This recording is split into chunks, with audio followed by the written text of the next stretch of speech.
Friends, এই ভিডিওতে West Bengal school service কমিশনের অফিসিয়াল ওয়েবসাইটে আজ অর্থাৎ 18/6/2025 তারিখে একটা নোটিশ প্রকাশিত হয়েছে, যার মেমো নম্বর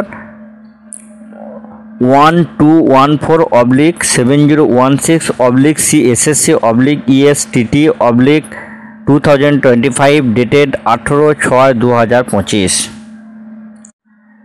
তো প্রথমেই আমরা জেনে নেব যে নোটিশে কি বলা হয়েছে। নোটিশে বলা হয়েছে this is to notify for all prospective applicants that in case of multiple payments done against a single application ID where more than one transaction was successful and receipt was generated against one online payment, refund will be done for additional payment done against the same application ID where receipt acknowledgement was not generated. No refund will be done under any circumstances for successful payment done against multiple application ID. Admit card will be generated against the last application ID for the same candidate for one class level.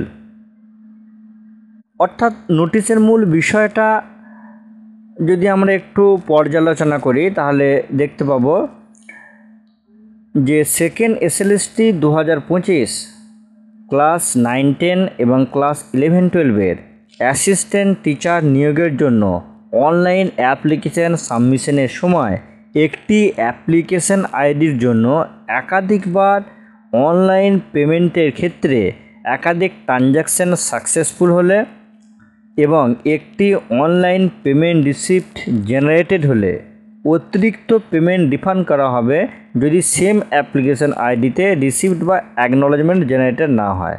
তবে multiple বা একাধিক application আইডিতে successful পেমেন্টের জন্য কোনো refund করা হবে না। একটি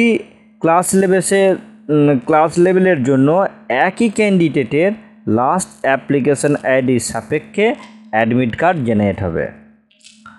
তো ওয়েস্ট বেঙ্গল স্কুল সার্ভিস কমিশনের ক্লাস 9-10 এবং ক্লাস 11-12-এর অনলাইন অ্যাপ্লিকেশান সাবমিশনের সময় পেমেন্ট রিলেটেড এই নোটিশটি আমি আপনাদের সঙ্গে শেয়ার করলাম। তো যে কোনো চাকরি পরীক্ষা শিক্ষা সংক্রান্ত গুরুত্বপূর্ণ তথ্যের আপডেট এবং আরও অন্যান্য গুরুত্বপূর্ণ তথ্যের আপডেট পেতে এই চ্যানেলটি সাবস্ক্রাইব করে বেল আইকন প্রেস করে অল নোটিফিকেশান অন করে রাখুন। সকলেই সুস্থ থাকুন, ভালো থাকুন, ধন্যবাদ।